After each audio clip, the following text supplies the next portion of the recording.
Hello students. हमारा जो आज का टॉपिक है इट्स अपॉर्चुनिटी कॉस्ट। जैसा कि हम जानते हैं कि जो हमारे रिसोर्सेज हैं वो लिमिटेड है। फॉर एग्जांपल आप अपना टाइम लो। आपका जो टाइम है वो एक लिमिटेड रिसोर्स है। आप इस पॉइंट पे अपने टाइम का या तो आप ये वीडियो देखोगे, या और you can read a book, और you can listen to music. See, आपने अपने टाइम को थ्री डिफरेंट यूजेस में पुट किया। इन थ्री डिफरेंट यूजेस को आप कंसिडर करो as three different opportunity. Fine. If you decide to listen to some music, अगर आपने डिसाइड किया कि मुझे म्यूजिक सुनना है, इट मीन्स आप ये वीडियो देखना सेक्रीफाइस कर रहे हो, या बुक पढ़ना सेक्रीफाइस कर रहे हो। So the cost of listening to music is the lost is you know is the loss of opportunity to read a book, or it is a loss of opportunity to watch this video. Fine. ऐसे ही हम देखेंगे। For example, there is a piece of land. उस piece of land पे या तो आप wheat grow कर सकते हो, या आप राइस ग्रो कर सकते हो। सो यहाँ पर हम देख सकते हैं कि देयर आर टू अपॉर्चुनिटीज। या आप वीट ग्रो करोगे या rice. So wheat is opportunity one and rice is opportunity two. अगर हमने वीट डिसाइड किया प्रोड्यूस करना, तो इस पीस ऑफ लैंड पे हम 20 टन वीट प्रोड्यूस कर सकते हैं। और अगर हमने राइस डिसाइड किया तो we can produce 15 ton of rice. और अगर हम वी डिसाइड कि हमने वीट ही प्रोड्यूस करना है, तो we are going to produce 20 ton of wheat. लेकिन what we are going to lose, we are going to lose 15 tons of the rice, which means opportunity 2. If you go for opportunity 1, if you decide to go for opportunity 1, you are losing the opportunity second. अब आपने इस piece of land पे wheat grow किया, और wheat grow करके आपके पास जो total production हुई वो 20 टन्स की हुई। सो the cost of producing 20 tons of wheat क्या है? The cost of producing 20 tons of wheat क्या है? It is the loss of 15 tons of rice. 20 tons of wheat produce करने का कॉस्ट क्या है? It is the loss of 15 tons of rice. अगर आपने वीट की प्रोडक्शन के लिए इस पीस ऑफ लैंड को इस्तेमाल नहीं किया होता, तो आपने इस पीस ऑफ लैंड पे राइस प्रोड्यूस किया होता, और वो भी कितना? 15 tons of rice. So basically opportunity cost क्या है? So opportunity cost of using land for the production of 20 tons of wheat is equal to the loss of output of 15 tons of rice. So opportunity cost होता क्या है? It is the cost of availing one opportunity. Opportunity cost हमें बोलता है जब आप कोई opportunity avail करते हो या यूज करते हो, उस अपॉर्चुनिटी को यूज करने में आपका कौन सा लॉस हो रहा है? जो दूसरी अपॉर्चुनिटी आप गिव अप कर रहे हो। So opportunity cost is the cost of availing one opportunity in terms of loss of the other opportunity. जैसे मैंने आपको बोला था, जब आपने डिसाइड कर लिया कि आपने म्यूजिक सुनना है, तो म्यूजिक सुनने का कॉस्ट क्या है? म्यूजिक सुनने का कॉस्ट है जो आपने लॉस किया। What did you loss? You lost the opportunity of reading a book, or you lost the opportunity of watching a video. Fine. या हम कहते हैं जो opportunity cost है, it is the value of a factor in its next best alternative use. तो आप इसको भी ऐसे भी याद रख सकते हो कि जो opportunity cost है, it is just the value of next best alternative use. हम इसको further elaborate करते हैं। अब देखिए, we have a piece of land. हमारे पास एक पीस ऑफ लैंड है। अब इस पीस ऑफ लैंड के कितने डिफरेंट यूजेस हो सकते हैं, जिसको आप अल्टरनेटिव यूजेस भी बोलते हैं। सी, यूज वन कह रहा है कि हम इस पे वीट ग्रो कर सकते हैं। We can grow wheat. और जब हम इस पे वीट ग्रो करेंगे, और जो वीट का वैल्यू होगा वो कितना होगा? 5000 रुपी। या use second, we can put this piece of land to produce another good, जिसको हम बोलेंगे यूज सेकंड। और उसमें आप इस पे राइस प्रोड्यूस कर सकते हो, और राइस का वैल्यू कितना होगा 4000 रुपये। या आप इस पीस ऑफ लैंड को U3 में पुट कर सकते हो, जिसपे आप मेज ग्रो करोगे, और मेज का जो वैल्यू है इट इज 3000 रुपीज। और जो फोर्थ यूज है, it is sugar cane. You can also decide to produce sugar cane on this piece of land, और जिसका टोटल मार्केट वैल्यू है 6000। आपने देखा कि जो हमारा रिसोर्स है इस एग्जांपल में इट्स लैंड, और ये लिमिटेड है। या तो आप डिसाइड कर लो वीट प्रोड्यूस करना है जो यूज वन है, या राइस, या मेज, या शुगर केन। और वीट प्रोड्यूस करोगे तो 5000 रुपये वर्थ वीट प्रोड्यूस होगा, या राइस 4000 रुपये वर्थ प्रोड्यूस होगा, या मेज 3000 रुपये वर्थ प्रोड्यूस होगा, या शुगर केन 6000 रुपये वर्थ प्रोड्यूस होगा। आप देखिए तो आप डिसाइड क्या करोगे? ऑब्वियसली आप वो डिसाइड करोगे जहां से आपको मैक्सिमम वैल्यू मिल रहा है। तो in four use in out of these 4 uses जो आपको मैक्सिमम वैल्यू मिल रहा है वो आपको यूज 4 में मिल रहा है। क्यों? यहाँ पर आपको 6000 मिल रहा है। So we will decide to produce sugarcane on this piece of land because it ensures us maximum value of production। ठीक है। लेकिन जिस पॉइंट पे आपने शुगर केन प्रोड्यूस करना डिसाइड किया, उसका मतलब ये भी है कि आपने डिसाइड किया मुझे वीट प्रोड्यूस नहीं करना है, आपने ये भी डिसाइड किया कि मुझे राइस प्रोड्यूस नहीं करना है। यू ऑल्सो डिसाइडेड दैट मुझे मेज प्रोड्यूस नहीं करना है। The opportunity of producing sugarcane, the opportunity cost of producing sugarcane की जो अपॉर्चुनिटी कॉस्ट वो क्या है? देखिए, एक तो आपने अपॉर्चुनिटी खो बैठी वीट प्रोड्यूस करने की, दूसरी अपॉर्चुनिटी आपने खो बैठी राइस प्रोड्यूस करने की, और तीसरी अपॉर्चुनिटी आपने जो खो बैठी है वो है मेज प्रोड्यूस करने की। But the opportunity cost of producing sugarcane की अपॉर्चुनिटी कॉस्ट क्या है? नेक्स्ट बेस्ट ऑल्टरनेटिव आपको ढूंढना है नेक्स्ट बेस्ट ऑल्टरनेटिव। आप इन चारों यूजेस में देखो, सबसे ज्यादा जो वैल्यू जो बेनिफिट मिल रहा है प्रोड्यूसर को इस केस में वो शुगर केन से मिल रहा है। और नेक्स्ट किससे मिल रहा है? नेक्स्ट वीट से मिल रहा है, क्योंकि राइस का सिर्फ 4000 है और वीट का जो है इट इज 5000। सो आपने देखा इन चारों में शुगर केन के बाद जो बेस्ट यूज है, या जो बेस्ट अपॉर्चुनिटी है, या जो बेस्ट ऑल्टरनेटिव है वो वीट प्रोडक्शन है। सो अपॉर्चुनिटी अपॉर्चुनिटी कॉस्ट जो है शुगर केन की प्रोड्यूस करने की वो है loss of producing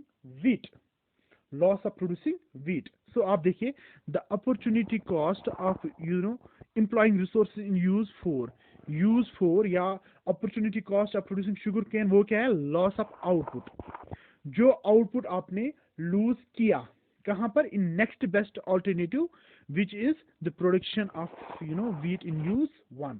so the opportunity cost of producing sugarcane it is the loss of output का जो आपका लॉस हुआ, लेकिन कहां पर? इन नेक्स्ट बेस्ट ऑल्टरनेटिव आपका क्या है? वो आपका वीट है। Suppose I am a teacher right now, और आई एम अर्निंग सपोज 20,000 रुपये। एज अ टीचर मैं 20,000 रुपये अर्न कर रहा हूँ। If I were not a teacher, अगर मैं टीचर नहीं होता, सपोज अगर मैं क्लर्क का जॉब करता और मुझे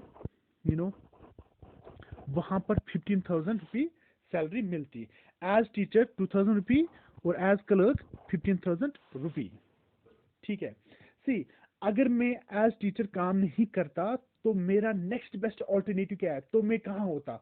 तो ऑब्वियसली मैं एज क्लर्क काम कर रहा होता। So the opportunity cost of being a teacher is what did I lose? Is being a clerk. So मेरी अपॉर्चुनिटी कॉस्ट क्या है? क्लर्क होना। क्यों? क्योंकि अगर मैं टीचर नहीं होता तो क्लर्क होता। So clerk is the next best alternative use for me. So moving to next, then marginal opportunity cost, ये हमने ऑलरेडी किया हुआ है। So let's do a revise here. Marginal opportunity cost, you also know it's also called marginal rate of transformation. तो marginal opportunity cost होती क्या है?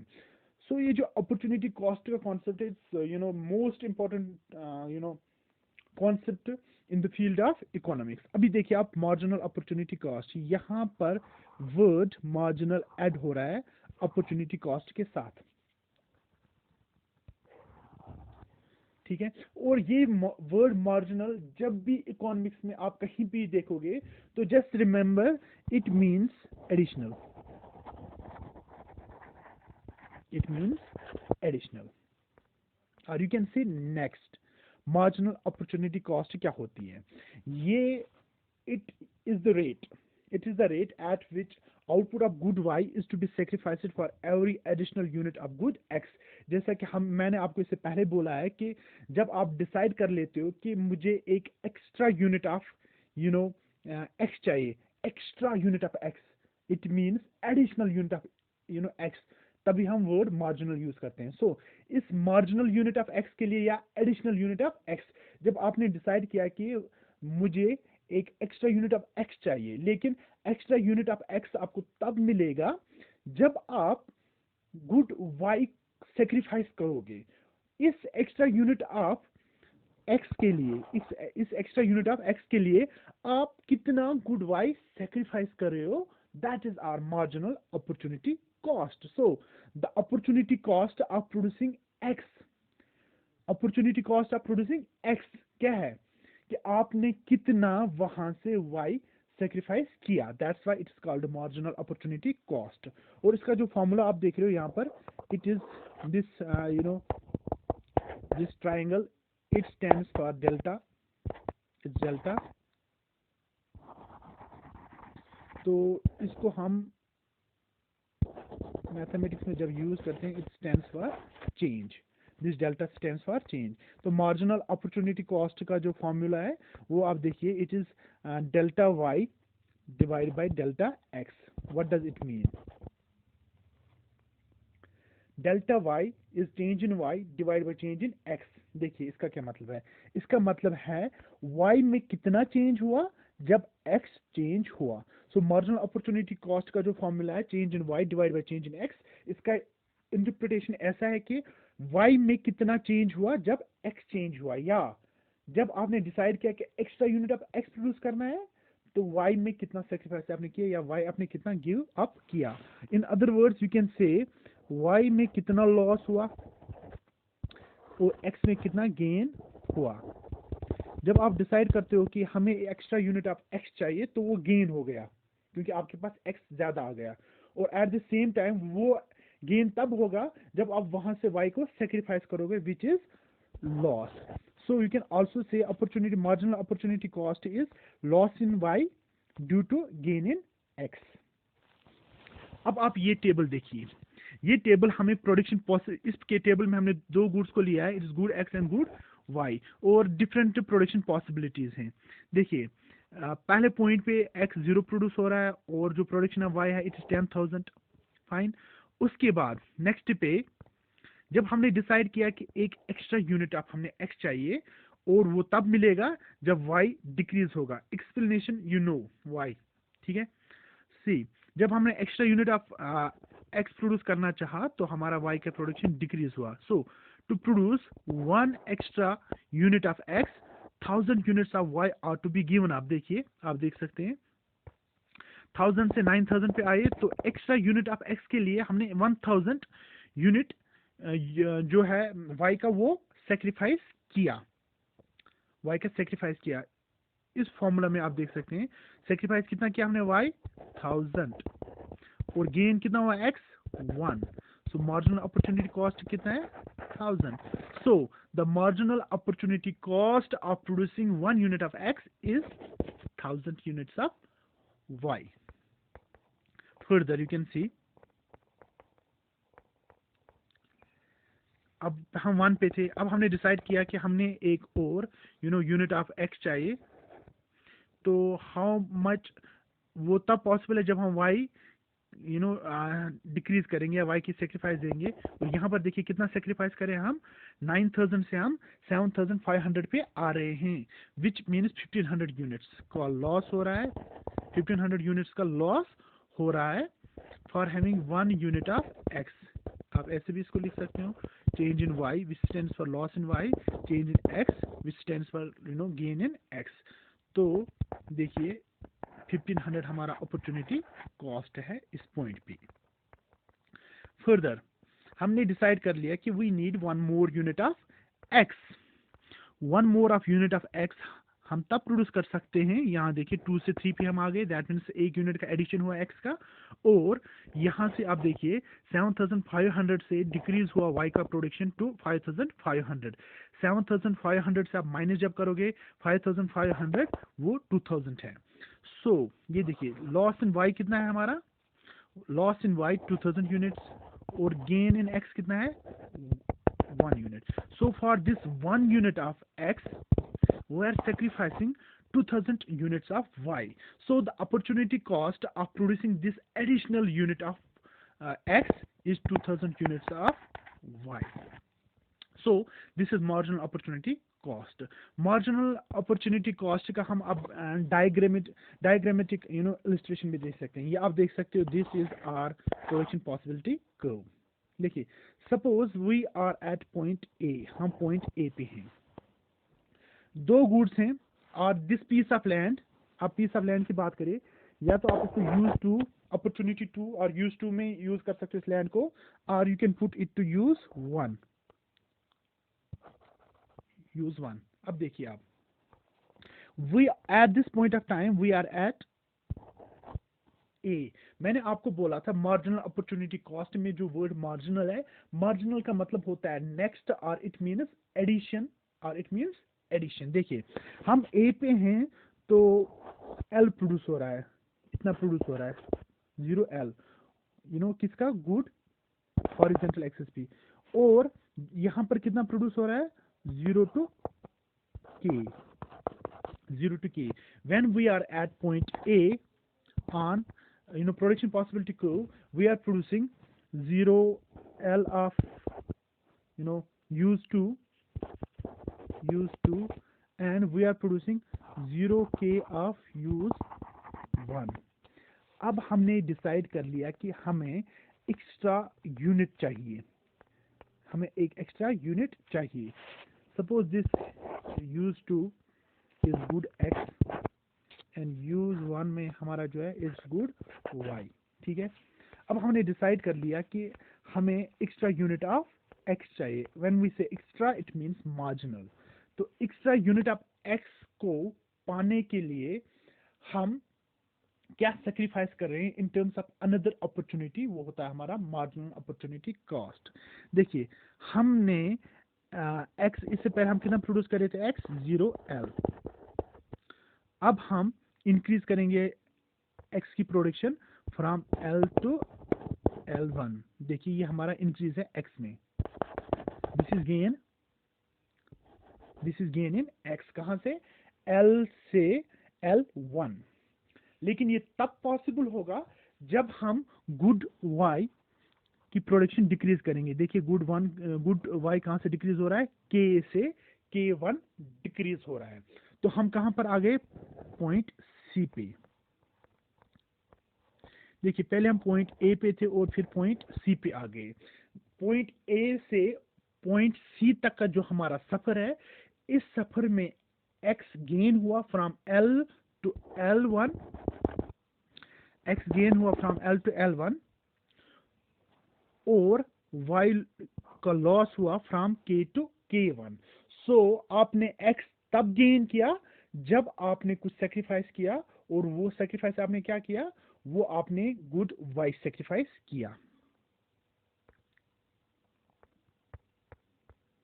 सो आप देख सकते हैं, ये देखिए इतना हमारा ये वाला जो रीजन है हमारा बी से सी तक, ये हमारा गेन हुआ है। Gain means change in x, और किसके बराबर है वो, L से L1 तक का जो रीजन है इट्स चेंज इन एक्स, और you can also say it's equal to B to C, that is our gain in x. और y का कितना लॉस हुआ, y का लॉस आप देख सकते हैं, K से K1 तक लॉस हुआ y का, और यू कैन ऑल्सो से जो y का लॉस है वो कहाँ है, A से B तक का लॉस हुआ। So this is loss of y।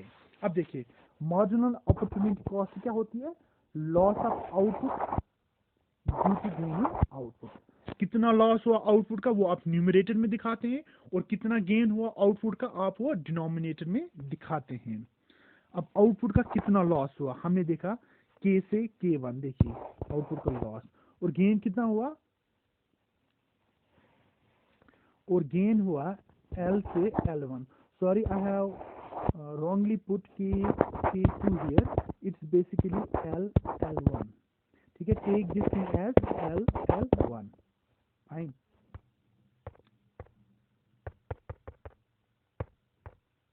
देखिए तो जो लॉस हुआ वो K1 है, ये न्यूमरेटर में आएगा, K1 न्यूमरेटर में आएगा, और लॉस ऑफ आउटपुट कितना है L1, ये डिनोमिनेटर में आएगा।